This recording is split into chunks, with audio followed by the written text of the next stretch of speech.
ඉතින් අද මම ඔයාලට රසම රස සෝයා එකක් හදාගන්නේ කොහොමද කියලා දෙන්න තමයි මේ හදන්නේ. ඉතින් මේ තියෙන්නේ සෝයා එක හදන්න අපිට අවශ්‍ය කරන අමුද්‍රව්‍ය ටික.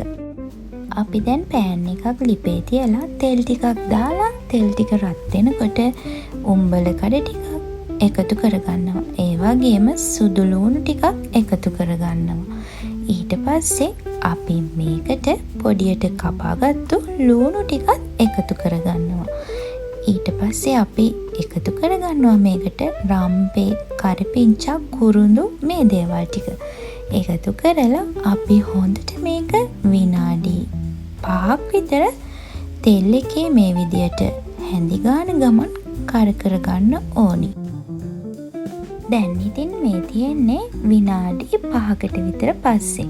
මේක හොඳින් කර වෙලා. දැන් අපි මේකට එකතු කරගන්නවා බෙදපු තුනපහ කුඩු ටිකක්.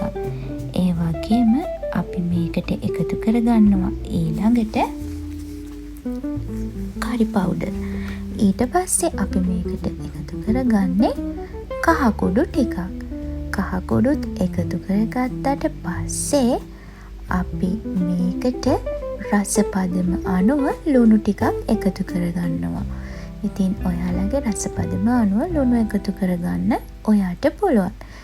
ඊට පස්සේ අපි මේකට පොඩියට කපාගත්තු තක්කාලි ටිකකුත් එකතු කරගෙන මේක හොඳින් කලවම් කර තව විනාඩි 5ක් විතර තෙල් එකේ බැද ගන්න ඕනි. ඊට පස්සේ මේක විනාඩි 5කට විතර පස්සේ හොඳින් බැදීගෙන එනකොට අපි මේකට තම්බලා වතුර මිරිකගත්තු සෝයා මීට් ටික එකතු කරනවා.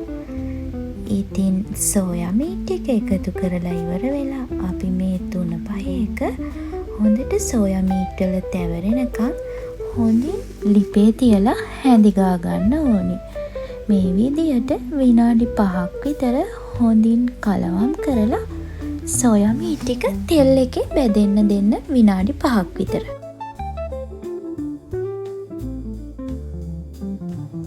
මේ වෙලාවේදී අපි සෝයා සෝස් තේ හැන්දක් විතර සෝයා එකට එකතු කරගන්නවා. ඉතින් එතකොට සෝයා එක තව ටිකක් රසයි. මොකද මේ පැකට් සෝයා නෙවෙයිනේ. මම මේ අද හදන්නේ අර කඩේ ගන්න තියෙන කිරල දෙන සෝයා එක. ඉතින් දැන් මේ විනාඩි 5කට විතර පස්සේ අපි මේකට වතුර කෝප්පයක් එකතු කරලා විනාඩි 15ක් විතර ගින්දර අඩු කරලා හොඳින් උයා ගන්න ඕන. ඉතින් මේ සෝයා එකට අපි පොල් කිරි එකතු කරගන්නේ නැහැ. ඔයාට මේක සතියක් වුණත් තියාගෙන කන්නත් පුළුවන්. ඉතින් මේක මස් වගේ හරිම රසම රසයි. ඉතින් පැකට් සෝයා විතරයිනේ ඔයාලා ආසාවෙන් කන්නේ. ඉතින් මේ කිරලා දෙන සෝයා එකත් හරිම රසයි. ඔයාත් හදලා බලලා